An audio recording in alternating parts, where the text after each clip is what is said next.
I'm standing in one of my rental properties here that is recently renovated, and I thought it would be fun to kind of recap a little bit about this property, as I have over the years talked about the fact that I own rental properties, kind of the process and thought behind why I own them, and some of the goings on of what it takes to manage properties, have tenants, and try and build a portfolio of real estate. This property was actually my wife and I's first rental property that we bought back in 2017, and it's a side-by-side duplex. The one thing I would change about that purchase is that I probably would have asked for vacant possession of one of the units. And it's not because they were bad tenants. In fact, they were great tenants. It's just that the rents were so low that if I could have got vacant possession, I could have re-rented that unit at market rent.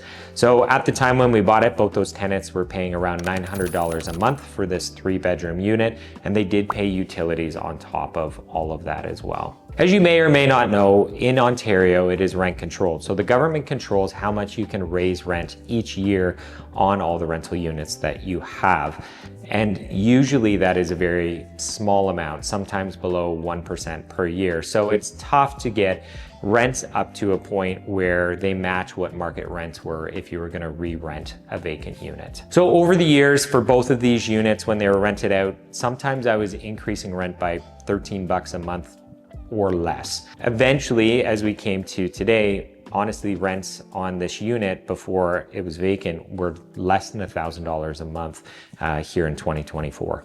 One of the dilemmas that we faced across all of our rental properties throughout the pandemic and into kind of 2022, 23, 24 is that all of our mortgages are variable rate mortgages with Scotiabank. So as the Bank of Canada increased their interest rates, our mortgage payments started to go up across all of our rental properties. So on the rental properties where rents weren't at market rents, all of a sudden the profits that we had started to diminish. And at times, even on this particular property, we were actually subsidizing this property because it was taking a loss every single month. So as we felt that pressure and we were kind of taking it on the chin and, funneling money into the bank account for this rental property every single month just to make sure that bills were paid, it just became clear that we couldn't carry on that way. We had to do something.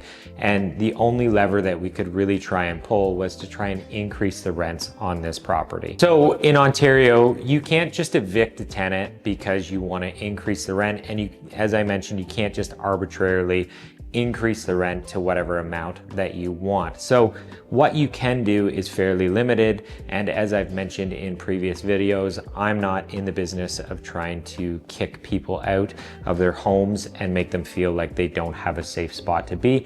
So what I wanted to do was to try and find a solution that worked for me, but also worked for the tenants as well, where we both felt like it was a win-win. One of the things that I did in the beginning, and this would have been all the way back, even at the end of 2023 into the spring of 2024, is I began to have honest conversations with my tenants in these 2 units, and they were aware of the fact that they were paying well under market rent. So my first attempt was to say, hey, can we come to an agreement where we can agree to an increased rent on the property? It doesn't need to be as high as what market rents would be, but some sort of increase that would work for me, but also work for you guys and still be an affordable option for you. Neither one seemed to take, and part of that I think is I probably didn't put as much pressure on them as I could have to try and push that through. It's always a balance, as I've talked about, is I don't want a tenant to feel unwelcome in their own home. So it was a balance that I tried to strike, and honestly, the longer that they can carry on paying the lower rent, they have no motivation to agree to an increase in rent. What a lot of landlords turn to here in Ontario is something that we call cash for keys. And that is essentially you're going to make an offer to a tenant to say, listen, I'll pay you a certain amount of money if we come to an agreement that we will terminate this tenancy. You sign an agreement that you both agree to hold up that end of the bargain and lay out some stipulations that in the event that the property isn't vacated, then things would proceed to eventually the landlord-tenant board. So when I made this offer to the tenants, what I looked at was how quickly can I pay this back? And generally my thought was if I can get a payback in 1 year to 2 years, then I'm willing to make that offer to them. But as you can quickly calculate, that number gets fairly big fairly quick. I told them that I would offer them $15,000, which is just a bit more than a year's worth of payback for me on that, if they were willing to terminate their tenancy. So both tenants basically said that was not acceptable to them, or they didn't bite on it. And which was a bit disappointing because I didn't know how much more I really wanted to put out there and offer to pay, even though I knew on paper it was justifiable to offer them more. So when option B didn't work, offering them cash for keys, I then really had to think about how long I was willing to hold on to this property and subsidize it. And one of the phrases that I continued to say in my head was, future Cory will thank you for holding on to this property. It actually got to the point where I had my photographer come through and shoot photos of both properties and getting it ready to potentially put it up for sale, which was a tough move to make because it was somewhat distressing to the tenants, but at the same time, I needed them to understand that I was honestly considering selling the property because financially it just didn't work for me. So I think that potentially played a role in this tenant eventually accepting cash for keys. I had made that offer to them in the spring of 2024 and I didn't hear anything from them, and it just kind of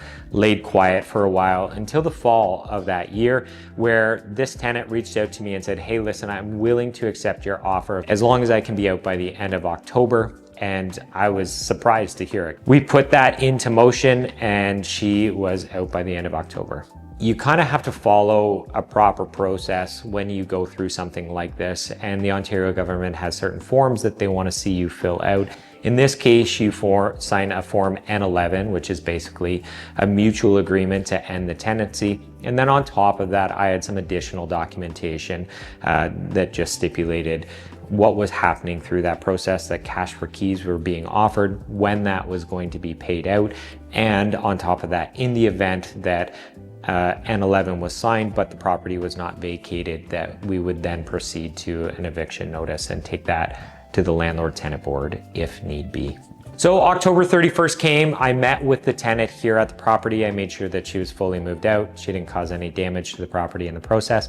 And once that was clear, I handed her a check and she was on her merry way. I think at the end of it all, that was a win-win for both of us. I got a vacant unit, which I was after, and I knew that I could get that payback fairly quickly. And she walked away with a decent chunk of change in her pocket and could move on to a new spot that she could enjoy. And she was happy about that. Do we try and re-rent the unit as it stood? So we had our contractor come through. I quickly realized that the 20 to 25 mark was just completely unrealistic. Now I've offered cash for keys to tenants. I've also spent all this money on a renovation. How long is it going to take for me to recoup my money, and was it worth it?